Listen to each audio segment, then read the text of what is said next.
Bank on it. Brought to you by Commercial Bank. Member FDIC. Commercial Bank. That's where I do my banking. They're unbelievable. Life made better.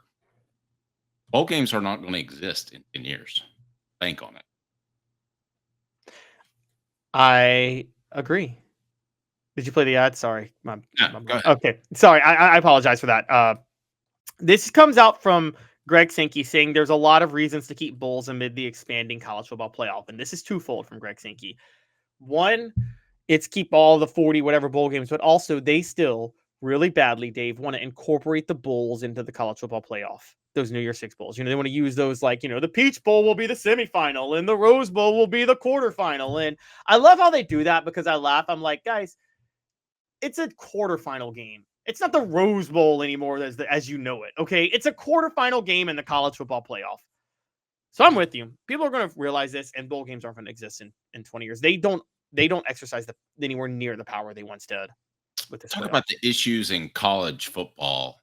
My number one issue with college football were with the bowls themselves. And I consider myself a traditionalist, but having covered 20 bowls or however many I covered, I quickly realized it wasn't about the players. It wasn't really about the coaches, although I guess they got to do ball a month longer and they got to make a little bit more in bonuses. It wasn't really as much about the fans. Fans enjoyed it. I don't think they're going to as much now that they're inconsequential compared to how they used to be. It was about purely the bowl committees making more money. That was that's you talk about the big winners. How many billions of dollars were generated by bowls or the bowl committees? Weren't I mean, the schools oftentimes lost money. Did you know Tennessee lost 40,000 or $50,000 playing in the national championship game? I did not really. They With lost money on that. They took like a whole armada of planes out to Tempe. They lost money or at best broke even or maybe made a little bit of change in every bowl game they were in, including the national championship game. Now you talk about the overall big picture, the fact that more money comes in, it's better for everybody. Yes, it's very profitable. But as far as the actual give and take, the exchange, most schools lose money going to bowl game. That's insane. And they still wielded so much power. So and this is something Nick Saban warned about, and this is something I said with college football. And here's the problem, Dave. Let's put out on Front Street the how the problem college football fans have, and why I've never heard that term put out on Front Street. I think I'm going to start to use. All right, well, yeah, let's put it out on Front Street. I'm going to call out college football fans for this. They want to keep the traditions that they love about college football, but also have a playoff. You can't have those two things. I mean, the traditions of college football that everybody loves are embedded in not having a playoff.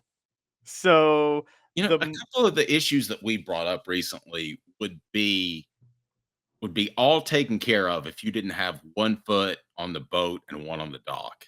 And that is the antitrust laws. You probably have a better chance of getting those passed if players were just employees, right? Yep, exactly. Title IX, which, hey, I'm all for being completely fair to women and females. But the fact that you have a crew team at Tennessee is a little goofy, is it not? It is because they have the football team. They have to create like 2 or 3 women's sports to give out the same number of scholarships to women for athletics that they do for men. So, yes. Yeah. I mean, is anybody showing up to hear somebody scream "stroke, stroke, stroke"? No jokes. But Caleb, a lot of those issues would be taken care of if college football would just make that move. Now, we can ask the poll question. I'm curious, those that are on the message board, does that just make it amateur, or does that make it AAA, AA? Is that what it does to the sport? Would that hurt the sport? Would it hurt the sport if you didn't go to class and tell stories about going to class with Peyton Manning? I don't know that it necessarily does. I think, and I say this with this in mind, there are a lot of Saturday alumni. There are a lot of people that did not go to the University of Tennessee that root for Tennessee because what? It has the same name as the state. Same for Georgia. Now, I think when you start to look at Vanderbilt or other schools like that, that you might have to have a tie there in order to be a big fan. I don't think anybody grows up in Nashville and says, "Oh, I'm going to be a huge Vanderbilt fan." I don't think that happens, but I do think people from the state of Tennessee that never step foot on Tennessee's campus nor in a classroom are Tennessee fans because of that very reason. Absolutely. And that's throughout, particularly the South in college football. What college football is missing, though, and here's the big mistake, that the reason I say hold on to those traditions, Dave, is that if you become more double A, triple A, I'm sorry, but college football's not in the South is not where it was 50 years ago, because what helped college football grow in the South? There were no professional teams down there. And so what do you have now? You have the Titans in Nashville, you have the Falcons, you have the Panthers, you have three teams in Florida, you have the Saints are finally relevant over the last 25 30 years. You have so many teams in the South, so many states with professional teams. And now that's not going to affect Tennessee fans even among millennials or Gen Zers. But Dave, what happens when like the next generation is born and the next after that, and all they see of college football is not this tradition of rivalries between Tennessee and Alabama? What they see is, okay, a double A version, a triple A version of the NFL. Why don't I just go watch the NFL? And that's where you're headed to a certain degree. I don't think so. I think the fact that I think when you're born in I'm just using Tennessee as an example. When you're born in Tennessee, you are a Tennessee fan. When you're born in Nashville, I know. Well, let me ask you. You're a Titans fan. Why? Well, most people in Memphis hate the Titans, but I'm a Titans fan specifically because it's the first professional sports game I ever saw when they were the Oilers and they came to Memphis in 1997 at the Liberty Bowl. And I went and watched Eddie George run for 216 yards. I was a 9-year-old kid, and there had never been a professional sports game. Like, I don't mean like, but there had never been a major league sports game I had ever been to before that. And so I just picked it up. But everybody else in Memphis hates the Titans because they don't like the fact that they went to Nashville and not Memphis. But I'll admit, I love that because that's the first team I ever saw. The show represented by Banks & Jones, Tennessee's trial attorney, banksandjones.com, broadcasting live from the Ted Russell Ford Lincoln studios. When we talk about bowl games, they're analogous to me, and they always were, even when I was covering them. And I was hoping that you would read my stuff and you would listen to my show back then as part of bowl coverage, and we would definitely pump it up and we promote it. But I felt like at the time they were about as consequential as preseason NFL games and maybe less consequential. Jimmy Himes has pointed this out, so I don't want to rip him off. But he's pointed out, and he's absolutely right. How you play in a bowl game has very little indication, both positive or negative, of how you'll be the next season, even. Sometimes the players don't want to be there. Sometimes they want to party. I'll never forget being at, do you remember the movie, was it Coyote Ugly? Yeah. Yeah, where the girls would dance on the bar and you had to play the same 3 songs. By the way, if you play those 3 songs over and over and over again, where they supposedly have to dance forever, then they will unplug the jukebox. I can tell you that firsthand. Oh my gosh. Devil Went Down to Georgia was one. Pour Some Sugar on Me was another one. I can't remember the third.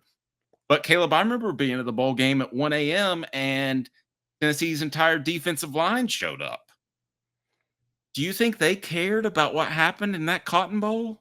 No, you're so right. And that shows more often than not. And by the way, that's why one of the I wish betting was more common back in these days. But one of the easiest things to bet on was that teams, when they overreacted to how somebody played in a bowl game, and that how many times did you see this, Dave? How many times did you see a bowl game have an impact on who got drafted high in the NFL later that year, or who or how teams were ranked going into the next year?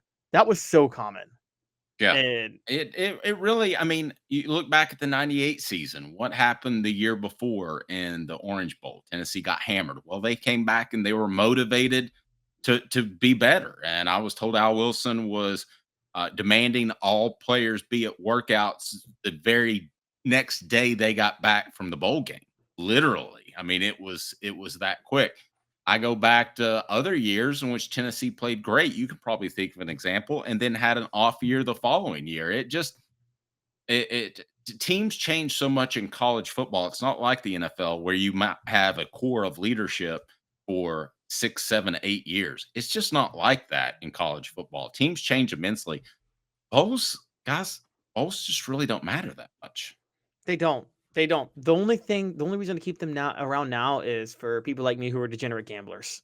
And I mean, I will say there's, even when the college football playoff is going on, there is nothing more fun than watching San Diego State play UTEP in the I have to go to the bathroom bowl, because I'm sure there's one of those somewhere, and it's a late night game and the score is 85-83, and I get to bet over whether or not they'll kick this game winning field goal to win. I mean, I do love bowls for that reason. Look, I'm going to say this. They can't coexist with the playoff. But Dave, I'll tell you this, because of just what I brought up, I prefer the bowl season to the playoff. The 12-team playoff was boring last year. Sorry, it was. Like the wacky bowls were more fun. Okay, but I thought that I thought this earlier. I don't know in what context too. I think that's going to change, and I think that you're going to see the talent level be a little bit more equal across the board. I mean, just look at a UCLA coming and getting a Nico from Tennessee. I mean, I know there was a lot involved with that, but I believe as the money continues to increase across the board, you're going to see you might actually see a Cinderella in the playoff. And I never thought I would say that before.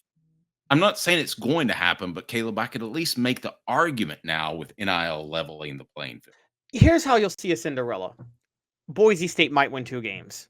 You're never going to see a Cinderella win the national title. Boise State is never winning the national title. They will never be able to do it for 4 straight games.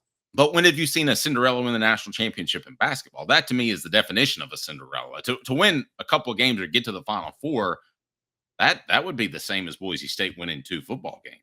Okay, that's fair. But see, here we go. NC State's probably the last one. Villanova, they were the 8th seed in '85. But see, you just brought it up. You went down the rabbit hole. You dared invoke college basketball. Dave, I don't want college football to be like college basketball. I think college basketball sucks as a sport. College basketball has 4 months of a season that no one gives a rat's what about what happens. And then look at how we cover Tennessee basketball. Every game we cover, we're not, oh, that's amazing, they won. We're like, they could beat the number 1 team in the country. And we're like, what did they do in this game that'll help them for the NCAA tournament? That's all anybody cares about. And that's why college basketball is a trash sport. And so, I don't want college football to be like college basketball for that reason.